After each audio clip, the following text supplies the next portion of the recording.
What's up YouTube? I have posted hundreds of do-it-yourself phone repair videos to my YouTube channel, Jerry Rig Everything. Hundreds, including this phone, the Samsung Galaxy S6.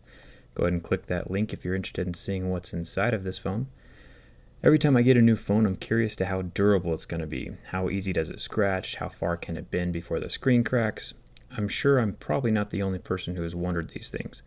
So today I'm going to sacrifice my phone for science. The screen on the Galaxy S6 is made of Gorilla Glass 4. I will link a pretty sweet spreadsheet of the specs of the Gorilla Glass 4 in the comments below. But right now I'll assess some real-world applications, first of which is rubbing my keys up against the screen. Nearly every phone will have the opportunity to brush up against metal during its life, whether in a purse or a pocket.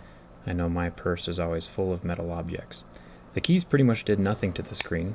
Neither did a Phillips head screwdriver. Now I'm going to take a razor blade and my knife. You can see the screen flex from the pressure that I'm applying with this razor blade. It's pretty impressive that there's absolutely no damage done to the screen so far. I am not holding back at all with the razor blade. Just making sure I don't crack the LCD with the pressure. And besides that dust speck, you can see that there's literally no damage done to the screen, which is incredibly impressive, considering that I just hacked away at it with a razor blade. Now, even though this test isn't completely a real-world situation, it's more just to satisfy my curiosity, what the metal frame of the phone looks like under flame. The plastic frame of a phone would probably melt a little bit or discolor, but with the metal frame, once you wipe off the smoke marks, it's literally just like it was when it was brand new. Let's see how the screen fares underneath the flame test. So far so good, no discoloration or anything. The flame right up against the screen, everything is still working just fine. Now what are we at, like 20 or 30 seconds with straight flame? You can start to see a little bit of discoloration in the AMOLED screen here, as the lighter's pressed right up against there. You can see that little speck. But if you wait 10 seconds or so, the speck goes away entirely. So, pretty impressive for the AMOLED screen as well. It holds up to heat pretty well. I'm impressed. You can see that the speck is completely gone now. And everything on the phone is still working, so we're going to go ahead and try the bend test. This was a huge problem when the iPhone 6 first came out, as well as the iPhone 5 and 5S. Personally, it seems like the frame of the Galaxy S6 is much more rigid than the iPhone, but we'll see.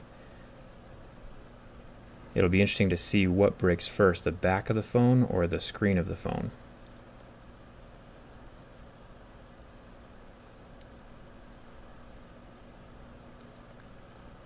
Everything is still working. I'm going to go ahead and try round 2 here.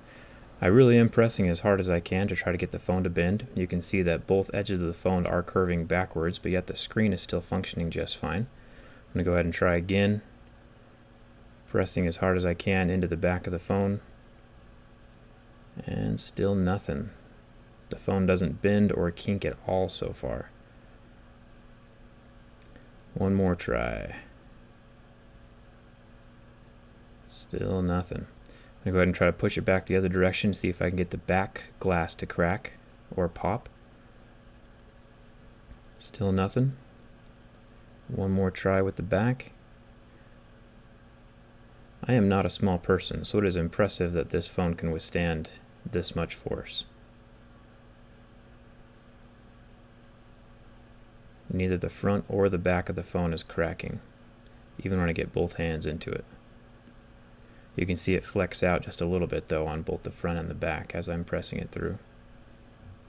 Now the only time that I did get the phone to react is when I twisted it and bent it at the same time, putting more pressure on one side than the other. That's when I got a little bit of a kink out of the phone. But everything is still working. It mostly looks like an LG G Flex, which isn't exactly the look we're going for. But it's impressive that everything is still working. Even now that there's a kink in the screen, it still won't break all the way through. Well, I think this phone has survived enough abuse for one day. If there's any interest, I will do a drop test video with what's left of the phone. I'm going to bend it back. You can see that right next to the SIM card slot, it's a little bit kinked. Anyway, let me know down in the comments below what kind of tests you would like to see done on a phone. What kind of durability tests would you like to see tested? If you like this video, go ahead and hit that subscribe button. It does help me out. Hope to see you around. Thanks for watching.